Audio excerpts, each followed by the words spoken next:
très abondante qui s'ajoute à la matière première qui est l'examen et le contrôle du budget. Thierry Kambundi, Top Congo FM.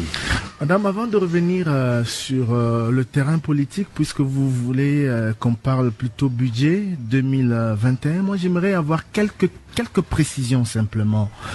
Combien gagne au nom de la redevabilité un député national, visible et invisible y compris? Juste question de précision.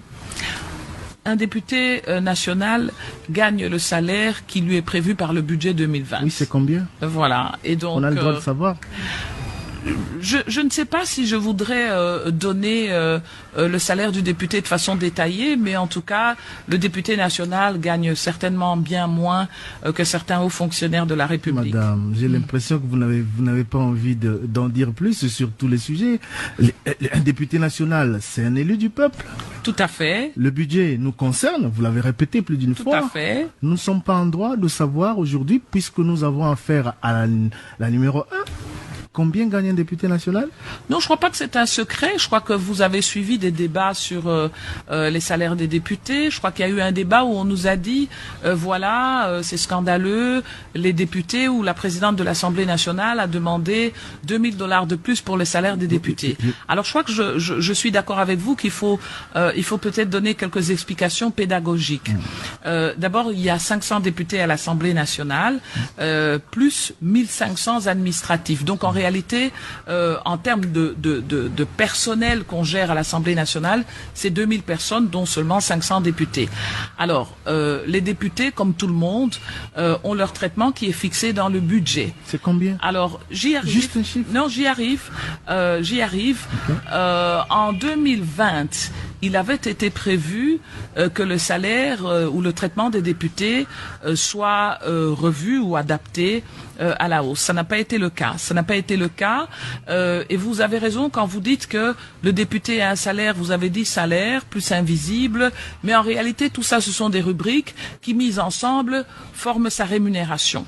Alors sa rémunération est composée de la base, qui est un montant de base classique, auquel on ajoute ce que vous appelez la partie invisible, qui sont comme des primes d'activité parlementaire. Il faut savoir que les primes d'activité parlementaire sont payées sur les frais de fonctionnement du budget de l'Assemblée nationale. Savez-vous par exemple que les frais de fonctionnement de l'Assemblée nationale n'ont pas été payés depuis 4 mois? Et ça, c'est une réalité. Ça veut dire que ces députés-là n'ont pas perçu une partie de la quotité de leur salaire parce qu'il y a 4 mois d'arriérés de frais de fonctionnement. Alors, je ne devrais pas le dire parce que je crois que toutes les personnes qui sont dans le secteur public, avec l'impact du Covid, ont vu quand même les finances de l'État être fortement secouées. Mais nous, au niveau des députés, on a accepté cette difficulté-là et on n'en a pas fait un étalage excessif. Ça montre aussi, en fait, de manière beaucoup plus globale, que la question de rémunération, pas seulement que des députés, mais de tous ceux qui sont dans le secteur public, est effectivement une question qui mérite d'être discutée et revue. D'un côté, vous avez des policiers qui ont un salaire dont on connaît le salaire.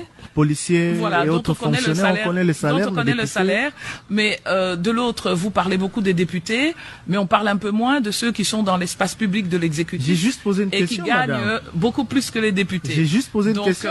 J'ai l'impression qu'elle vous met mal à l'aise. Alors qu'il y en avait une autre qui vous concerne, vous. Non, combien gagne la présidente de l'Assemblée nationale? Elle me met pas du tout mal à l'aise, mais je pense que je vous ai donné l'ordre de grandeur. Non, moi j'avais besoin des chiffres. Malheureusement, je suis déçu parce que j'ai l'impression que vous n'en voulez pas. Mais combien... Non, c'est pas que je n'en veux pas, mais je crois qu'aussi par respect pour le député, est-ce que je peux vraiment de moi-même donner le chiffre du salaire du député? Je crois qu'il y a quand même une certaine... Pourquoi pas? Qu'est-ce qui vous en empêche? Non, je pense que par respect pour ceux avec qui je travaille, qui sont les députés, ce ne serait pas tout à fait indiqué, je pense, de balancer leur même salaire. De nous dire combien gagne la présidente de l'Assemblée nationale? Certains parlent de plus de $100,000 par mois. Ah, ça c'est une information que j'apprends avec vous. Alors, moi je serais pour un exercice qui soit complet. Dès lors que vous me parlez des députés, donnez-moi aussi le salaire de ceux qui travaillent au gouvernement, de ceux qui travaillent dans d'autres institutions de la République. C'est là le problème, madame. Vous dirigeants, ne communiquez jamais vos salaires. Le Congolais lambda ne sait pas combien gagne Madame Mabunda, alors qu'il sait combien gagne votre collègue président de l'Assemblée nationale en France ou dans d'autres pays. Pourquoi un secret autour de tout cela? Non, c'est une question pertinente et je suis d'accord avec vous que nous devrions l'évoquer, mais de façon globale. Au jour d'aujourd'hui, vous ne savez pas combien gagne le président de la République et je trouverais tout à fait malsain qu'on puisse discuter du salaire du président de la République. Je ne sais pas non plus combien vous gagnez. Donc, voilà, combien gagne le Premier ministre, combien gagne le ministre, je ne sais pas. Voilà, mais c'est une question tout à fait globale et moi je crois que à l'occasion du budget, on est tout à fait disposé à en discuter. Mais s'agissant de mes collègues députés, parce que je peux être leur patron, mais je suis leur collègue.